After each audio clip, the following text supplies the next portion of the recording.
Hello, my name is Joe DeFazio. This is the story of what I did to save my marriage.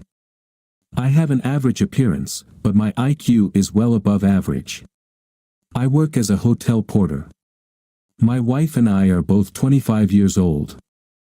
I graduated from high school and studied restaurant management in college for 2 years. My wife, Mary, is very cute, not in a sexual way, but in a Mary Tyler Moore kind of way. She is very naive. She works as a waitress in the same hotel restaurant as I do. Many people enjoy teasing her. She always laughs and looks innocent. Sometimes, even when she realizes she's being teased, she acts a bit silly. It's no surprise that this often leads to bigger tips. She graduated from high school but didn't go to college. We met in high school. We were deeply attracted to each other, and that attraction never faded. We got married when I graduated from college. We rarely argue, and our interests are similar. I would do anything for her, and I'm sure she would do anything for me. I have to admit, I have a really bad temper. I rarely lose control, but when I do, I can cause real harm. My father was an alcoholic and was abusive to both me and my mother. One day, he went too far and gave her a black eye. When I saw the look in her eyes, I decided I would do something about it. I was 14 years old at the time. That weekend, my father and I went on our annual camping trip. The campsite was at the top of a mountain. At the far end of the site, behind a few trees, there was a massive rock. From the top of the rock, there was a stunning view. Beyond that, there was a drop of about 100 feet. No one ever got closer than 2 feet from the edge. After we had dinner, I asked my father to join me on the rock. He was already drunk and agreed. We stood there for a while. I asked him to pose for a photo, looking out at the view. He turned around, and I rushed at him and pushed him hard. He went flying. No one saw anything. I said that he insisted on going to the edge, was drunk, slipped, and fell. The rangers investigated the accident. They readily accepted my story, as his blood alcohol level was high, making an accident a plausible explanation. At the hotel restaurant where we work, Mary works from 3 p.m. to 9 p.m., while I work from 3 p.m. to 11 p.m. She makes dinner for us when she gets home. The hotel is located near a residential area. We live in an apartment not far from the hotel. We've been married for 5 years. All 5 years have been good. We've lived a modest life, earning enough money to set aside some for buying a small restaurant. One morning, when we arrived at work, our boss, Bob, asked us to join him in his office. A major change had taken place. The business had been bought out, and there was a new owner. The new owner was Peter Orzini. He didn't plan to make any changes. He wanted all the employees to stay. Bob mentioned that we all knew about his reputation as a mafia boss. He wanted to keep the place clean. He wanted a place where the part of his family not involved with the mafia would have a chance to work. This didn't mean he would fire all our people, it just meant that he would replace anyone who left with members of his family. No mafia business would ever take place in the hotel or restaurant. A table was immediately set up in the back of the restaurant. Orzini's chair was positioned with its back to the wall so he could see everyone. He was an attractive man, 42 years old, well-dressed. He was married and had 2 daughters. He had a reputation as a womanizer. He was attracted to dark-haired, married women who were naive, the perfect description of my wife. He wasn't concerned about the husband. When the husband objected, he was told it wouldn't last long, and the wife would be well compensated when it was over. Sometimes the husband was offered an alternative. It was necessary to warn my wife, this man is a criminal. He takes what he wants. He will want you. We have to be ready. Avoid serving his table. Keep your interactions with him brief. Don't let him think you're interested.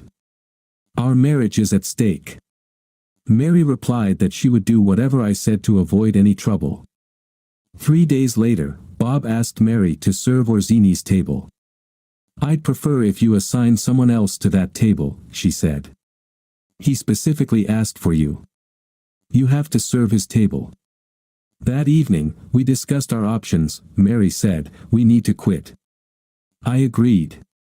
The next day, we handed in our 2-week notice.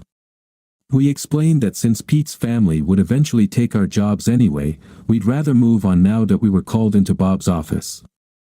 He had mentioned our resignations to Pete. Pete told Bob that he valued our experience and wanted us to stay. Maybe one of us could leave, and the other could remain, hinting that he wanted Mary to stay. He said he felt she was a strong asset to the restaurant. I said, "That's out of the question. Mary and I always work together." Later during my shift, Pete's bodyguard paid me a visit at the front desk. He made it clear, "You can leave, but your wife stays. If Mary leaves, Pete will make sure neither of you finds work in any restaurant." I had no choice. If Pete is that determined, then we'll both stay. We knew what was coming. That I got hold of a .38 caliber pistol with a silencer from a street hustler. That we decided that if Pete insisted on taking her somewhere, she would firmly insist on stopping by the front desk before going. For a while, everything seemed to be going well. Mary was very professional when serving his table. She listened to Pete but didn't engage in conversations. A month later, she dropped a bombshell at dinner. "Joe, I need to tell you something. 2 weeks ago, Bob told me to deliver dinner to Pete's room. I refused. He insisted and said, 'You don't have a choice.' Pete asked for this. When I brought him the dinner, I was trembling. Pete asked me, 'Why are you shaking?' I told him the truth. I said I had heard about his reputation and was nervous about being alone with him. He smiled and said, 'You don't have anything to worry about. I've never pressured anyone for sex.' Then he asked me to sit down and talk for a few minutes. We were together for about 30 minutes. He never made any suggestive comments. He was the perfect gentleman. In the end, he gave me a large tip and thanked me. Since then, I've served him dinner about 5 more times. Sometimes I had a little drink while he ate his meal. I always stayed until he finished eating. He was always a gentleman. He always praised me for everything I did. I always left his room feeling good and confident that I had no problem being alone with him. Pete invited me for a drink a few times after my shift ended. I told him, I need to get home and make dinner. It all seemed threatening, although it hadn't crossed the line, until today. That's when I learned how it all started. Pete asked Mary to sit down. He said that his wife was sick, and he often needed someone to accompany him on various occasions. The companionship wouldn't involve anything that might make Mary uncomfortable.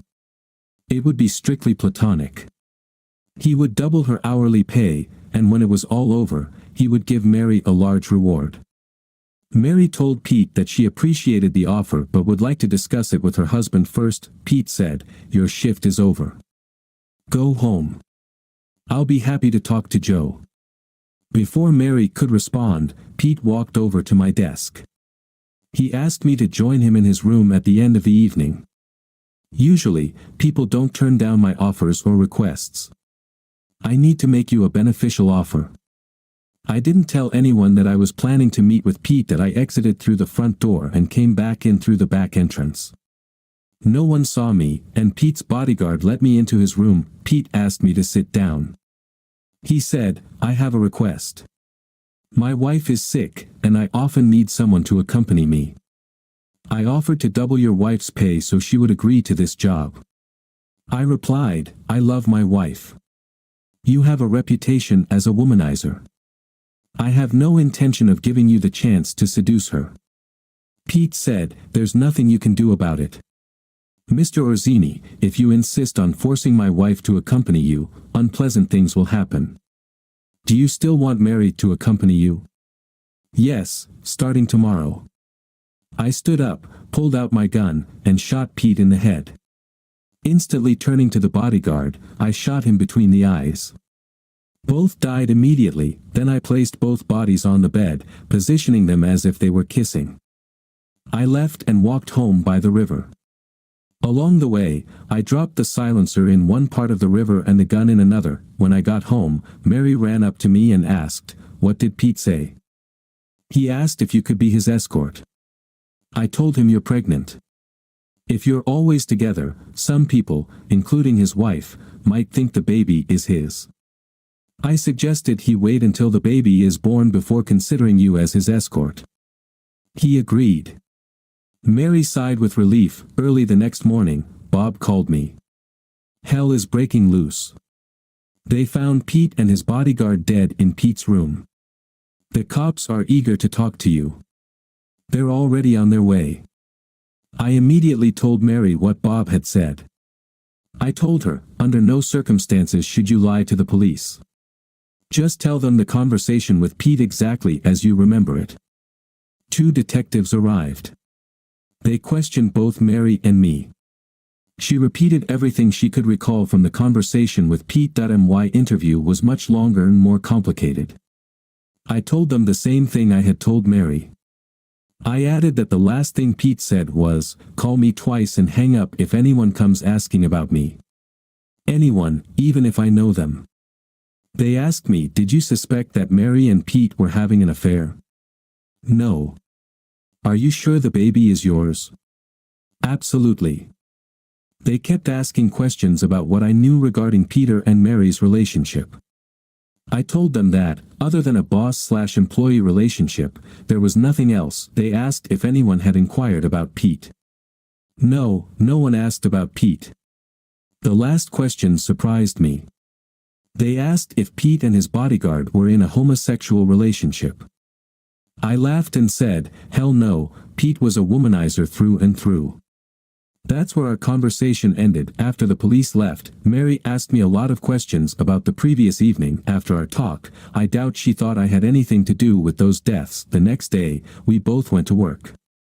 Bob told us, Pete's brother, Tony, is inheriting the hotel and restaurant. He doesn't have much interest in running the business. He plans to let me continue managing it. As long as things are going well, he won't make any changes or sell the hotel restaurant. That evening, as I was walking home, a car pulled up beside me at a corner. A tall, broad-shouldered man got out and said, "Mr. Orsini would like to have a word with you." I got into the car. He shook my hand and said, "I'm Tony, Pete's brother."